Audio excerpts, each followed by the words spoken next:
présent comment l'Occident est devenu dépendant de la mondialisation et du travail des plus faibles. Malgré que nous soyons les plus grands consommateurs de matières premières, nous possédons également la plus grande économie immatérielle. Grâce à la mondialisation et au pétrole bon marché, l'économie matérielle s'est délocalisée, au point où la presque totalité des objets présents dans nos domiciles viennent d'ailleurs, généralement d'Asie. Une grande partie de l'économie du Nord est donc devenue immatérielle. On parle d'une économie d'intelligence ou de services. Certains secteurs de cette économie sont indispensables, comme l'éducation, la santé ou l'aide sociale. D'autres, par contre, le sont beaucoup moins. Prenons le cas de Wall Street, qui versera quelques 144 milliards de dollars de rémunérations diverses cette année, à brasser du vent. Bien sûr, nous produisons encore certains biens matériels chez nous, mais des secteurs comme l'agriculture, dont le rôle est vital pour la survie de l'humanité, sont en crise et résistent mal à la concurrence mondiale. De plus, les métiers manuels sont très mal perçus en société. Les paysans sont considérés comme stupides, sales, arriérés. L'économie immatérielle, quant à elle, ne cesse de croître au fur et à mesure que les villes se remplissent, ce qui accentue une dépendance invisible vis-à-vis du reste du monde productif. Ainsi, une quantité faramineuse d'emplois ne servent strictement à rien, si ce n'est à perpétuer le système lui-même et à combler un chômage potentiellement astronomique. Malheureusement, la population ignore souvent à quel point leur survie est dépendante des autres secteurs, très éloignés, trop éloignés. En Île-de-France, la dépendance alimentaire est de 4 jours seulement. En cas de pénurie de pétrole par exemple, ce qui est envisageable d'ici 40 ans, et sans énergie pour le remplacer, tous les transports aériens et motorisés seront bloqués et toutes les grandes villes seraient plongées soudainement dans l'anarchie, faute de nourriture, faute de pouvoir se déplacer. Les néolibéraux estiment que l'homme survivra par un effort soudain d'adaptation ou par l'apparition miraculeuse d'une technologie. Mais pourquoi attendre d'être au pied du mur? L'économie et la production de biens de nécessité doivent indéniablement se relocaliser afin que chaque zone géographique puisse acquérir sa souveraineté alimentaire. Enfin, nous savons également que l'argent est créé à partir d'une dette envers du capital. Vous pensiez que les banques prêtaient de l'argent des petits épargnants? Grave erreur. À partir d'un euro réel, les banques peuvent distribuer plusieurs milliers d'euros sous forme de dette. Et d'où vient votre salaire? De cette dette ou d'un capital privé. Pour combler la dette et l'intérêt de celle-ci, tous les agents économiques doivent être en compétition, croître sans cesse et in fine engendrer davantage d'argent-dette pour résorber la dette existante. Il faut travailler plus pour gagner plus, mais surtout pour empêcher la faillite totale du système. C'est une course sans fin, savamment orchestrée, pour enfermer les hommes dans le cycle travail et consommation. Lors d'une catastrophe comme le tremblement de terre en Haïti, il s'est passé la même chose. La Banque mondiale a prêté des centaines de millions.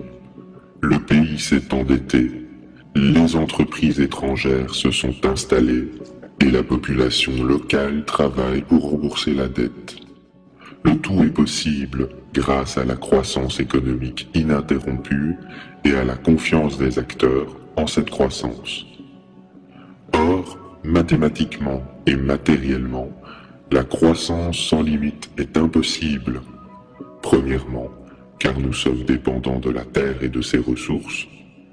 Deuxièmement, car l'homme ne peut pas être pressé indéfiniment. Et troisièmement, car la croissance tend vers l'infini, ce qui la rend de plus en plus insoutenable chaque année. Concrètement, le développement des pays du Sud se fait par leur endettement vis-à-vis du Nord, obligeant ainsi les pays émergents à adopter l'économie occidentale tout en exploitant leurs ressources au bénéfice de l'Occident. C'est une manière d'acquérir des ressources par la ruse sans recourir à la violence. Or, nous savons qu'il est strictement impossible que ces pays consomment comme nous, sans une baisse de consommation volontaire ou forcée de notre part. La Chine est d'ailleurs un des rares pays du Sud à envisager ce problème. Le pays dépense des fortunes dans l'achat de terrains en Afrique, afin d'y produire de la nourriture qu'elle puisse importer plus tard. Cette pratique démontre que pour atteindre un niveau de vie occidental, un pays doit nécessairement exploiter la force de travail et les ressources d'autres peuples. Cette situation est paradoxale, car seule une poignée d'individus profite réellement de la situation. Chez nous, non seulement notre mode de vie nous endette envers des institutions financières invisibles, mais nos chefs d'État sont forcés de se soumettre à elles en adoptant des politiques d'austérité. La société de consommation ne fait que renforcer notre endettement, notre soumission au travail, notre dépendance aux ressources du Sud et par la même occasion, la crise écologique et sanitaire. Comment arrive-t-il à vous convaincre de travailler plus, alors qu'en 2 semaines à peine, un homme produit autant de richesses aujourd'hui que pendant toute l'année 1900. Nous savons également que dans les sociétés primitives, 2 jours par semaine suffisaient à offrir un toit, à manger et à répondre aux besoins de la communauté. Sans glorifier le passé, imaginez ce qui serait possible avec nos techniques modernes, des milliers de fois plus productives. Grâce aux nouvelles technologies, aux gains de productivité et à l'effort collectif, nous aurions dû évoluer naturellement vers une société moins travailleuse, axée sur le partage de ce qui est produit en surplus par une réduction générale du temps de travail. Se libérer du travail, ce que nous appelons le chômage, était une fatalité, un aboutissement de l'évolution. Nous en avons fait un tabou. Comme ce fut le cas tout au long de l'histoire humaine, un système en remplace un autre quand il atteint ses limites. Ce dont nous avons besoin, ce n'est pas seulement d'une révolution économique, mais également d'une révolution psychologique, d'un basculement des valeurs qui mènera à un changement de paradigme vers une société où l'égalité prendra un sens réel. Cela ne signifie pas que le travail va cesser d'exister. Une société sans activité ne peut pas être viable. Nous avons besoin localement d'une activité humaine, mais qui ne soit pas basée sur l'endettement, la croissance à tout prix ou le consumérisme. L'activité humaine est essentielle, mais il semble évident qu'une partie de cette activité aujourd'hui est contre-productive en raison de la pression sociale et environnementale qu'elle occasionne. S'il y a une leçon à retenir de cette histoire, c'est de ne pas stigmatiser les individus en marge de la société de consommation, comme les pauvres ou les inactifs, car pragmatiquement, leur impact social et environnemental est bien moindre qu'un consommateur lambda. Il faut aussi comprendre que pour chaque emploi inutile ou nuisible que nous exerçons, c'est la collectivité qui en supporte le coût indirect. Les modes de vie simples et locaux, collectifs ou non, ne doivent pas être stigmatisés, car nous savons désormais qu'être trop productif n'est pas synonyme de bonheur et que la fin du pétrole va de toute manière ralentir et relocaliser notre existence. La société de demain devra prendre en compte les besoins de la majorité avant les plaisirs d'une minorité, au au risque d'essuyer une crise sociale d'envergure mondiale. Pour y arriver, nul besoin d'une dictature. Le changement est en chacun de nous. Nous qui allons à notre tour montrer l'exemple, en passant l'information, en sortant nos amis ou notre entourage de leur torpeur. Le mouvement est déjà en marche.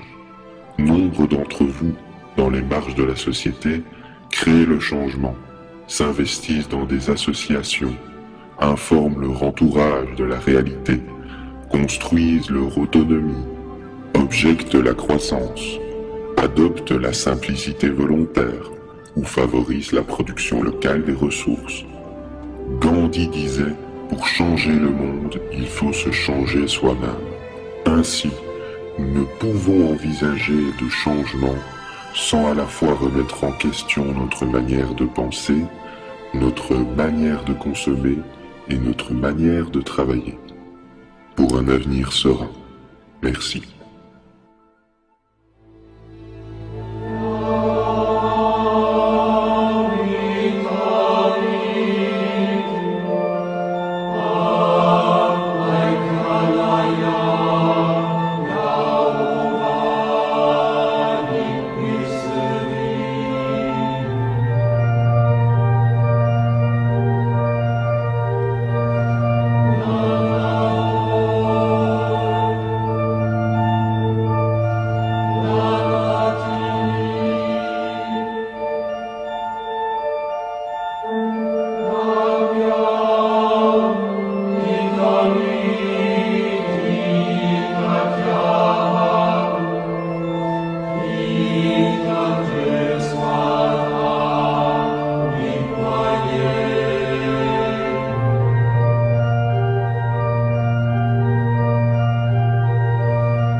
Yeah.